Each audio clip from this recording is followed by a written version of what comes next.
What is last will and testament?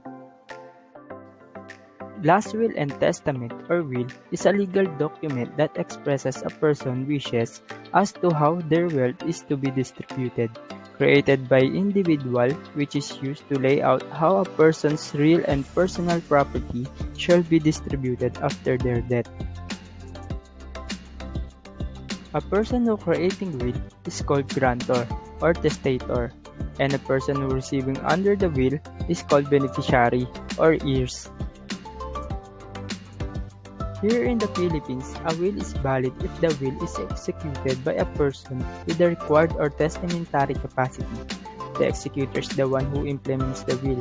She or he a person who will divvy up your assets and deliver them to the appropriate beneficiaries upon your death. There are two kinds of form of will, holographic will and notarial will. Holographic will is simpler and less legal formalities and requirements. It must be entirely written, dated, and signed by the hand of the testator himself.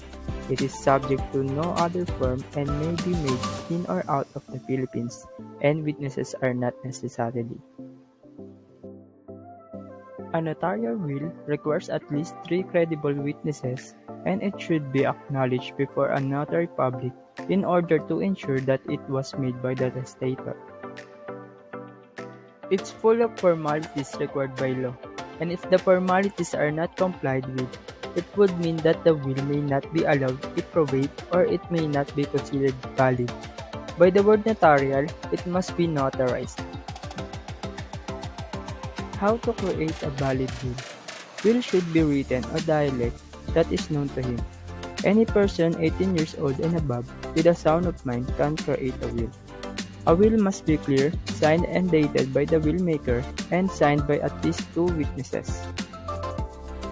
Each and every page must be signed by the testator and by the instrumental witnesses in the presence of each other on the left margin.